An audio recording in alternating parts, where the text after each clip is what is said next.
Tirana Çobani. Tirana sot ka bërë domethënë gjën më të mirë të këtij kampionati, sepse për veten e saj, jo për të tjerët, se për tjerët janë mërzitur ata që Tirana fitoi.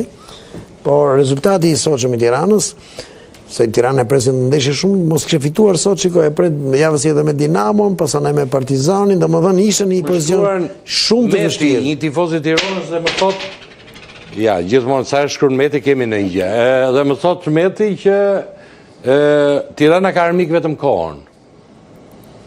Mi më ka armik vetëm kohën. Shikoj, kohën nuk sepse po t'ishte kështu thoshte do ishte në Final Four. Nuk ja vodhi njëri kohën Tiranës deri tash. Ka ardhur tani thon. Po mi më kur vjen rezultate, mirë ne urojmë që koha e Tiranës të kthehet, sepse Tirana është nga klubi kryesor, një nga më kryesorët në Shqipëri dhe pa tjetër që e duam domethënë të jetë në elitë, po ta shikojmë të Tirana të bëj punën që ka për të bërë tash, domethënë të shpëtojë nga dalja nga kategoria.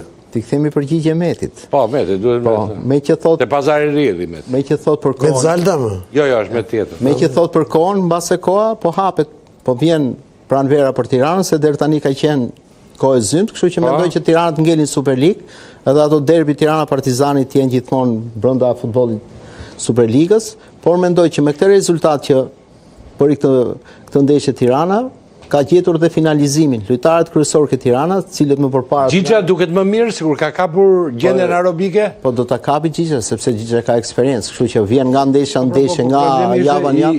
I metrave në fushën e lojës. Po metra po ja i pati dëmtim tani fillon. Bashkim, si e shikon Tiranën? Me këto ndeshjet e fundit, domethënë ka bërë jashtëzakonisht mirë, edhe sigurisht edhe sot, domethënë duke parë që Egnatia pati disa raste në portën e Tiranës, por diti të mbrojë mirë, diti të organizojë dhe kishte mundësi që të shënonte edhe golin e dytë, që ishte një rast jashtëzakonisht i mirë për sa i përket Tiranës. Me këtë, me ardhin e trajnerit të ri, sigurisht ka ndryshuar dhe modullin e lojës dhe ne po ta shikojmë që ai ka forcuar mbrojtja që ka qenë pika nevralgjike e Tiranës dhe ka forcuar mbrojtjen, ka forcuar dhe mezin e fushës me këto përforcimet e reja që kanë ardhur. Sigurisht pika kryesore ose ajo pika në sulmin e ekipit të Tiranës, që është Gjigja, ai i jep jashtëzakonisht shpresë dhe duke parë dhe ndeshjen e fundit, po mendoj që edhe kam dëshirë. Aty është flamurtari. Shiko, të gjitha ndeshjet janë të forta, por kam dëshirë që, domethënë me këto ndeshjet e fundit, kam dëshirë që edhe mundësit i ka që të shpëtoj nga kjo situatë, se duke parë Partizanin, Dinamon dhe Tiranën, 3 ekipet të kryeqytetit, ka një domethënë jashtëzakonisht edhe tifozët edhe sportdashtit, do të shikojnë ndeshjet të brenda që bën ndeshjet e këtyre. Ai duhet Tirana të fitojë me Dinamon tash? Tani, ai duhet fitoj me Partizanin javën tjetër? Ne po flasim, që ka rritje. Ka ndeshje të vështira. Ka ndeshje të vështira, po me këto që po ecën. Këto po shkojnë në Final Four, janë ndeshje të vështira. Po mirë pse mendon? Final Four nuk fal Tiranës, nuk fal asnjë dhe do. Po mirë, ne mendojmë se këto ekipet Vora. Vora, Flamurtari dhe Bylisi do i fitojnë gjitha këto ndeshjet e fundit, edhe ato do kenë vështirësitë e tyre.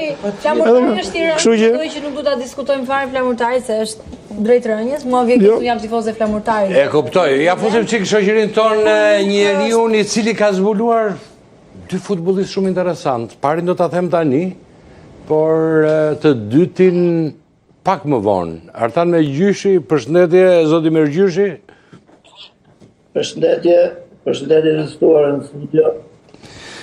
Shumë interesante sepse media spanjolle sot shkruanin për një lojtar i cili shkruhet historinë tek Mallorca duke kaluar Samuel Eto'o me gola dhe tashmë është njeriu që ka shënuar më shumë në historinë e klubit.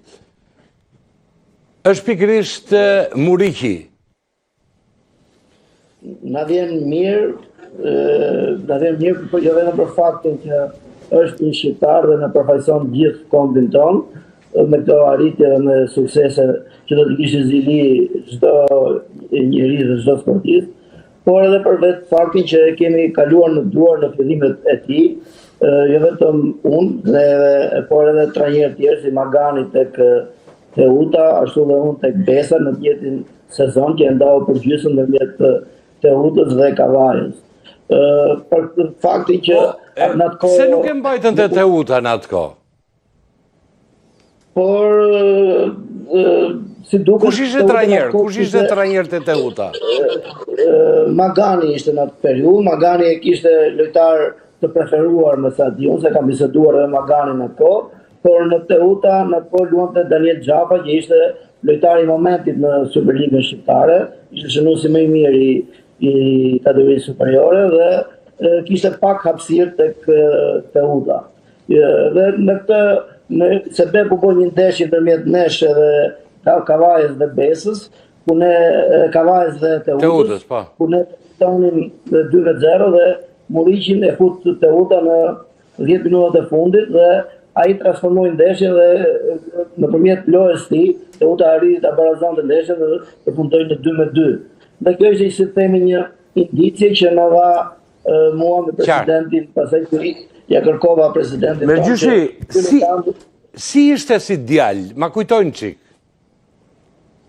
Por ishin fillimet e tij, ishte një djalë i ri, një djalë i ndrojtur do të thoja, një djalë që kishte shumë edukat pune, domthonë ishte shumë donte të thithë, donte të merrte çdo gjë, ishte shumë i dëgjuar dhe ishte gati të jepte të sakrifikonte çdo gjë për futboll, e dëshironte futbollin do të thoja, dhe ishte një njeri kokulur, si duket edhe ishte i vuajtur, ishte rritur i vuajtur do të thoja. Me sa diun ishte edhe fëmijë jetim pa baba, xhaxha i tim ka takuar një herë në... Po pse takoi? Për të interesuar për djalin? Për të interesuar momenti që do bëja lëvizja nga Teuta tek Kavajë, Besa, u takoj dhe marrë një informacion. Po sa paguaj atje? Sa paguaj të Besa në atë kohë? Kishin apo s'kishe kontratë? Në fakt ai ishte në kontratë me Teutën dhe vetëm pagesa mujore u paguaj tek Besa, ishte vetë 1.000 euro ka qenë, $1.000 më herë nuk e di diçka e tillë ka qenë. Një pagesë normale, por nuk e kishte probleme tek pagesa, kishte vetëm atë dëshirën e madhe që të luante, të merrte minuta. Dhe tek Besa nuk ishte kollaj, sepse unë atë kohë tek Besa kisha lojtar shumë të spikatur, kisha Sefën, që ishte lojtar shumë i mirë, përshënues nga Dinamo që ka tek Besa, kisha Berishën, Bernard Berishën, që sot është pjesë e Dinamos, kisha Sidrit Gurin, që ishte një talent, ishte një lojtar me shumë të ardhme përpara, pra kishin lojtar edhe Mancakun, që morën Mancakun nga Teuta e Durrësit, pra kishte edhe konkurrencë të madhe tek Besa, por tek Besa Muriqi arriti në sajt punës të tij, vendosmërisë, vullnetit të pakufizuar, arriti të luante të bëjë titullar dhe shënoi edhe 3 gola në gjysmën e kampionatit që e kuptoj.